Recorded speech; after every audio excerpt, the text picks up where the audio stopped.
and welcome to this webinar today. So this is the last in our champion series where we're going to be talking about champions in closing. So this is the last of the 6-part series that we have. All of the recordings are available on the platform, so if you want to go back and listen to the recordings, you're very welcome to. Also, if you have any requests for future webinars, if you can just let us know, just drop us an email to customersupport@inspir'em.coach or drop something in the community. We'll be happy to weave that into our roadmap over the coming months. So today we're going to be talking about champions in closing. I'm not joined by any guests today, unfortunately, because it's the 4th of July when we're recording this. So it's just going to be myself. But what we're going to do today is we're going to cover some of the key questions that people usually ask about champions in closing, and specifically about mutual success plans. From some of the trainings that we've had, we often get a lot of questions about the practicalities of using mutual success plans and using their champions in closing. So that's really what we're going to be covering today. So I've got a few slides for you today. If you do have any questions for what we're going to be covering today, then feel free to put those questions in the Q&A or in the chat. And in the meantime, Lucy will be posting some assets for you in the chat as well. So let me just share my screen. Okay, so we're going to be talking about champions in closing today. So specifically, we're going to be talking about champions with decision process. Well, like with all of the letters of MEDDPICC, what we can do is we can have a mix of a combination of letters, essentially, for many parts of the sales process. And particularly for the end of the sales process, you'll see a combination of decision process with paper process. You'll see decision and paper process with champion. You'll often see metrics very weaved into there as well when you get into negotiation, and often economic buyer as well. So you can have a combination of letters that you really focused on. When you get to a mature level of thinking about MEDDIC and MEDDPICC, it's the combination which is the things that give you the real understanding of what's happening in your sales cycle. And that's the more mature, the more advanced version of using MEDDPICC. So what we're going to be thinking about today then is that later part of the sales cycle where essentially we've met with the economic buyer, and hopefully our champion has got us to that point. They certainly should have helped us prepare for that meeting and should have sponsored that meeting. We've met with them and we've got the decision to go ahead. So now we are trying to get commitment and we're trying to move through to that close and make sure that we've got everything in place to be able to close that revenue with control. So when we're thinking about decision process and paper process and our champions, we're thinking about it from business case onwards. Now, you may have had some insight previously into the decision process, and your champion may have given you some insight of that from all the meetings that you will have had along the way. But this is really your opportunity to validate that decision process and just make sure that things are moving along as you expect to move along. Now, I was actually thinking about this when I was preparing for this around the types of meetings that you have with your champions, and they will very much differ in the early parts of the sales cycle towards the end of the sales cycle. In the early part of a sales cycle, what you tend to have is very agendaed meetings. They are meetings where you're going through some specifics. Often you're presenting, you're asking your customer for information. There's a lot of qualification and relationship building that goes on in the early part of the sales cycle. Towards the end of the sales cycle, you tend to be talking to your champions much more frequently. You will have built that relationship and there'll be a much faster cadence, and obviously the velocity by which you're meeting with your champion will certainly speed up towards the end of the sales process. Now, that's very normal that you would have that, and particularly with a lot of the deals that you'll be working on where there's a lot of complexity, maybe you've got a lot of paperwork to sign, things like statements of work, those types of things. You'll probably have to have multiple touch points with a champion in one day. Just something to have a think about though, when those meetings do slightly change over time, it's very easy to lose some of the formality when you get to the end of the sales cycle because you are frequently meeting with the champion.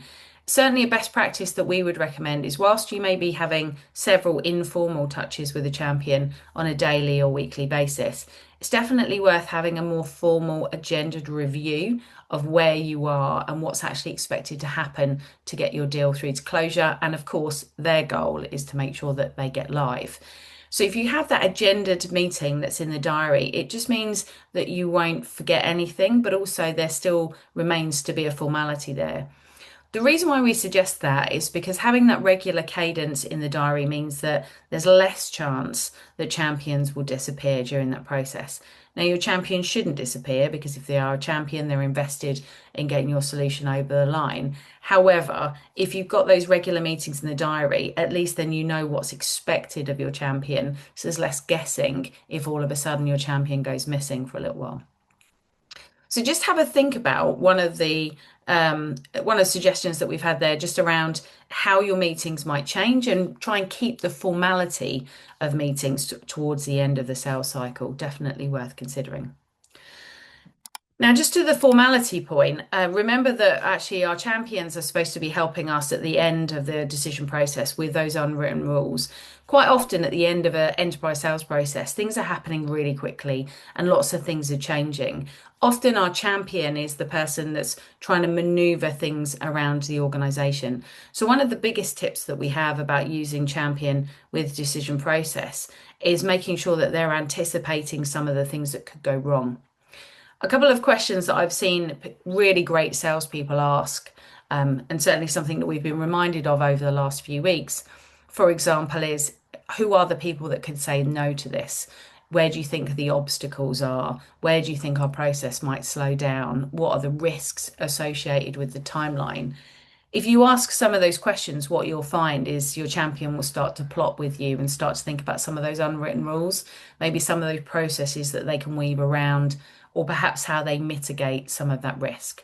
So again, something worth considering there when you're thinking about qualifying with your champion about what is that mutual success plan, what are those timelines, how do you identify the risks in those timelines, and is your champion thinking about how they're going to swerve around those? Okay. So really what we're thinking about with decision process and champion is not only are they going to help us with that mutual success plan and what the formal process is, but they're also going to help us with those risks and maneuvering around those. Okay. Now, what can we use our champion for? Well, one of the things that we often talk about with decision process is towards the end of the sales cycle, that's when you're most likely to lose a lot of the value that you've built over time.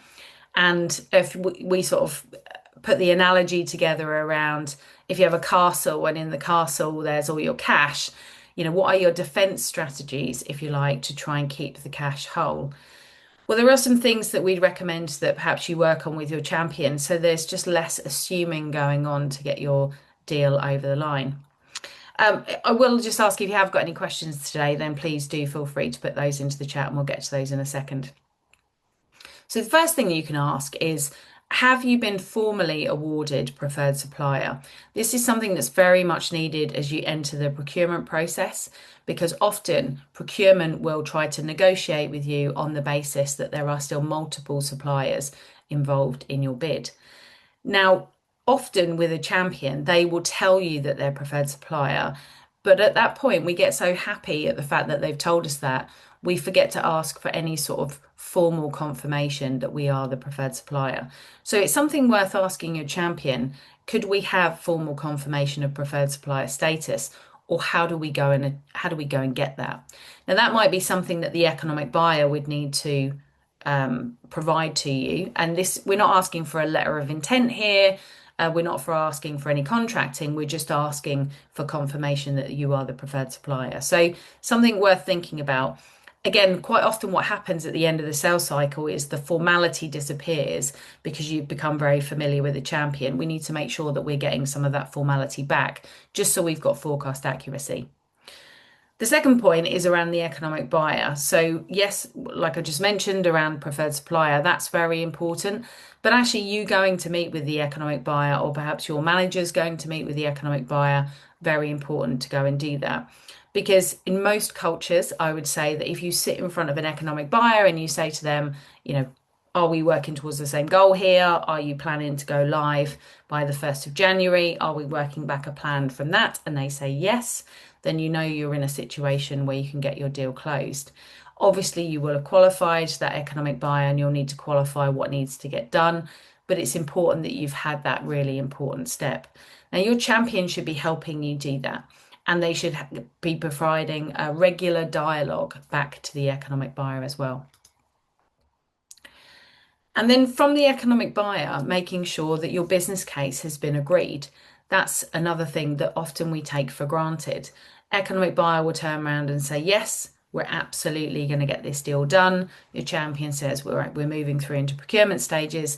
But there is actually a whole other process that's required by your champion to go and get the business case approved by finance, to get the economic buyer to formally approve that. It will probably go through a couple of rounds of finance. There'll be some steering committees. And depending on the size of the deal, that process will take some time. That will require your champion to go and run that process. They are not meetings that you're typically in.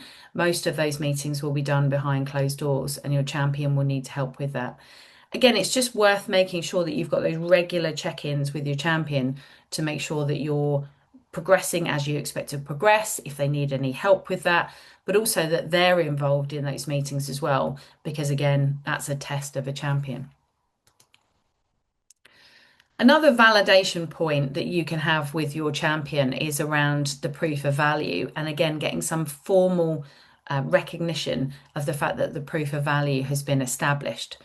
Now, proof of value usually is some sort of external validation point, or it may be some sort of pilot or POC where a decision criteria has been identified and you've met that decision criteria. You may also do something like references. You may or may not be part of those references. Now, again, with proof of value, really important that you have a very tight criteria around that. What's needed to get the proof of value, what's needed to establish the credibility around your solution and the value that you'll bring to the organization. Have you managed to go and get something formal from your champion to say, yes, we have been through that proof of value process. We understand that our decision criteria has been met and we are now looking to move forward, because that is something that will be required again for the business case to make sure that the organization is going to achieve the things that they're expecting to achieve.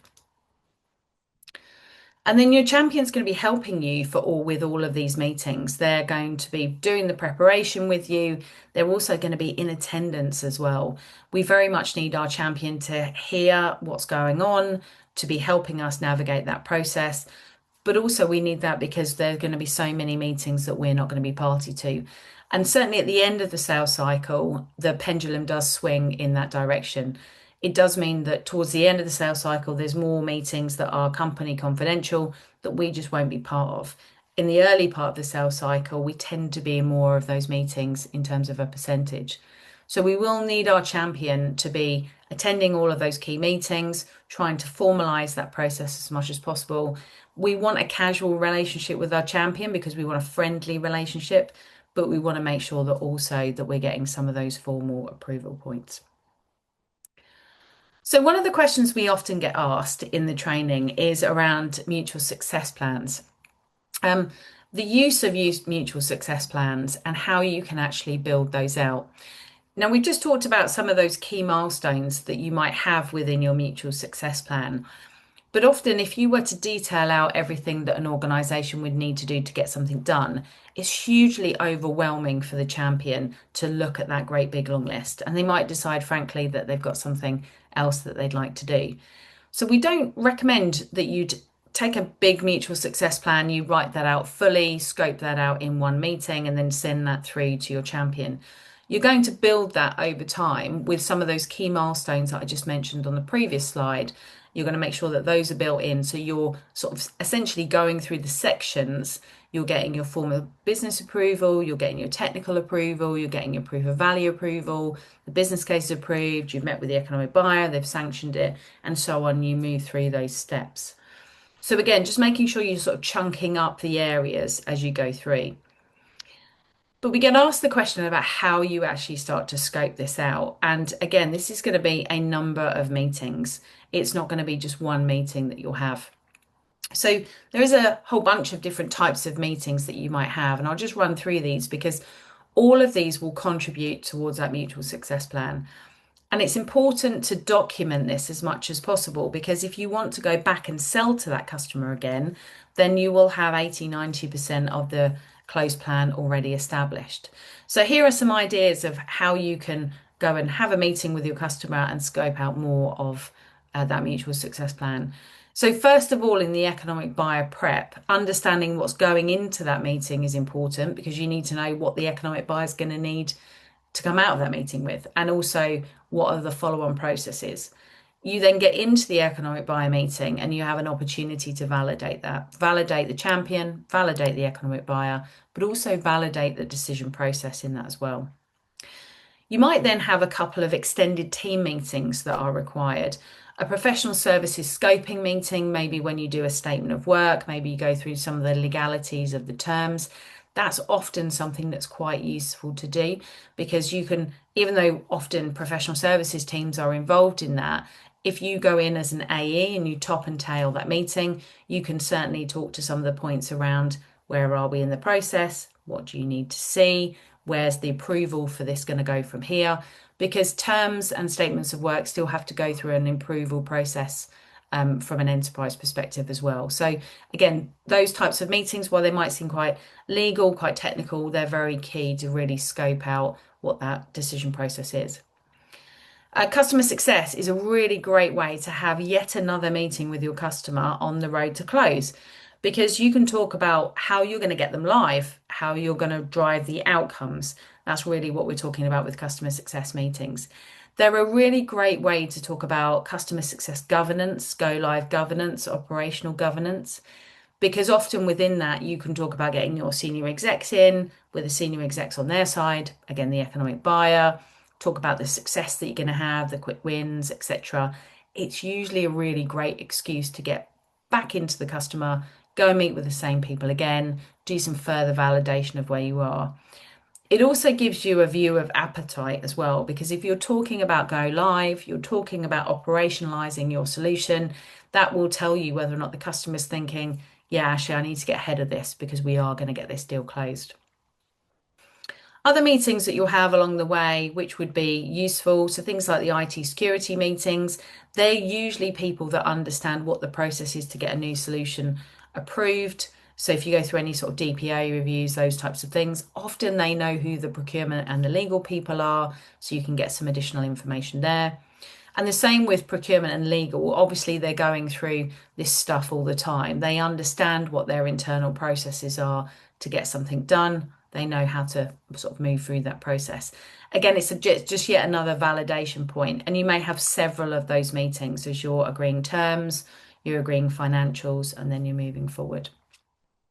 And finally, I mentioned this earlier about having champion check-ins. In all of these meetings, I imagine that your champion will have some sort of involvement in them. In certainly bigger deals, often champions come in, they lay out their expectations, they may disappear for a bit. In smaller deals, they may participate in all of the meetings. But certainly, you would expect your champion to be very involved in the arranging of the meetings, setting them up, setting the agendas. And then it's really important to have those champion check-ins as well, so that you can see the progress that's moving along, but then also you're having that regular meeting with a champion to review the entire mutual success plan and make sure that your opportunity is moving as you expect it to move. The reason why all of these types of meetings are important to validate that mutual success plan and why you need that champion is because at any one of these points, something could go wrong. And again, going back to what our job is in sales, this is about revenue with control. So we need to know that early because we need to let our organization know if there's a problem. We also need to let the organization know if something's not happening. But particularly, we want to do it from a risk management perspective. If there's a problem, we want to work the problem and make sure that we're doing everything we can to try and mitigate those issues. Okay. So, any questions that we might have for today? So, one question that we have that's come in again is around technology for using mutual success plans. What do you do in terms of tech? We use a spreadsheet in terms of what our recommendation is. There are some technologies out there to do mutual success plans in some sort of tech format.